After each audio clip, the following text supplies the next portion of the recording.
Bonjour, et je pense qu'on va commencer. Bienvenue à la deuxième part de la deuxième journée de ce colloque. Moi, je suis Bert Hoffmann de l'Institut GIGA d'Hambourg d'Allemagne. GIGA, c'est pour le nom anglais German Institute of Global and Area Studies, Institut allemand des études globales et régionales. Et comme vous voyez, mon français n'est pas parfait, pas du tout, et je m'excuse pour toutes les erreurs qu'on fasse, mais on va essayer de faire la modération aujourd'hui de cet après-midi. Nous prenons la question essentielle quand on a commencé hier le colloque, quel sens pour les aires culturelles dans le monde d'aujourd'hui, dans le monde globalisé, et ensuite on va essayer de approfondir ce qu'on a déjà dit avec autres questions peut-être. Hier, on a parlé sur la genèse et les courants des aires culturelles et aussi sur les institutions hier et ce matin, et aussi des questions institutionnelles. Maintenant, on va entrer au débat des questions des enjeux des aires culturelles ou des études régionales, comme on peut l'appeler aussi peut-être, les enjeux et les perspectives, et particulièrement les perspectives comparatives. Pourquoi on fait les études comparatives de forme particulière?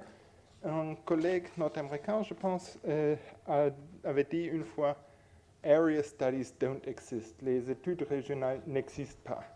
Ce que fait tout le monde, tous les experts, sont études sur une région, single area studies, des études spécifiques sur l'Amérique latine, sur l'Asie, sur la Chine, mais area, personne étudie une area, une région en abstraction. Peut-être les géographes ont une perspective différente, mais je pense que pour beaucoup de nous, c'est vrai qu'on fait des études d'une région spécifique aux single area studies.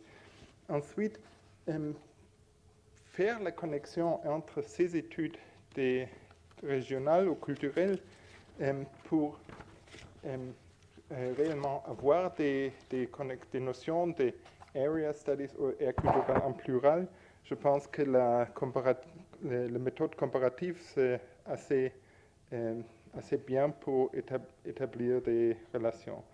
Mais il y a plus que ça. Je pense que la démarche comparative, c'est aussi très utile pour faire la connexion des experts régionaux ou experts culturels avec les disciplines dites systématiques, avec la science politique, avec la géographie, avec la science de la littérature, pour avoir plus de relations avec ce débat. Je pense que tous nous, que nous avons une expertise sur une région spécifique, parlent la même,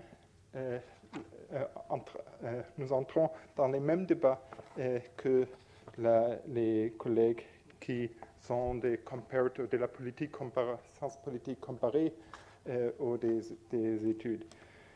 Mais il y a aussi un autre argument, je pense, pour la démarche comparative.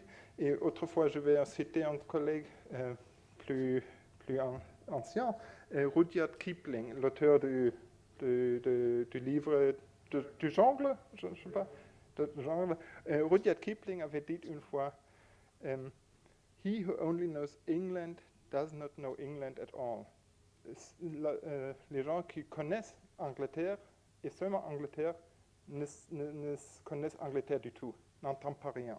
Parce qu'on voit les spécificités d'un pays, Angleterre ou la Chine, seulement quand on a une vision plus grande du monde pour voir ce qui est spécifique en Angleterre ou ce qu'il y a le même dans tout le monde. Et aussi, il y a une deuxième idée avec cette phrase, c'est qu'on n'entend pas l'Angleterre ou quelques autres pays si on ne voit pas les connexions que l'Angleterre avec le reste du monde, soit le colonialisme ou l'immigration. Les États n'existent pas en singulier, mais toujours dans un réseau des relations. Et je pense que la démarche comparatiste aussi doit avoir la perspective sur ces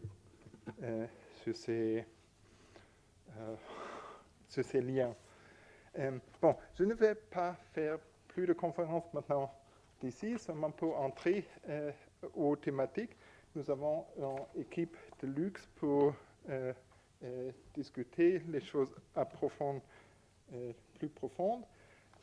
On va avoir maintenant 2 présentations de Cynthia Gora-Gobern et Alain Dieckhoff.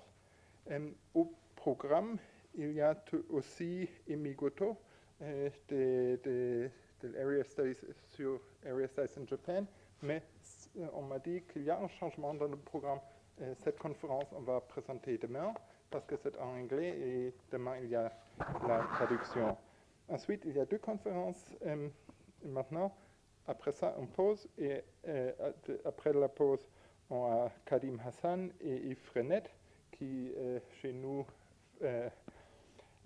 en visioconférence depuis le pôle Canada. Et je pense qu'on va avoir les 2 conférences ensuite et des questions après les 2 conférences ensemble.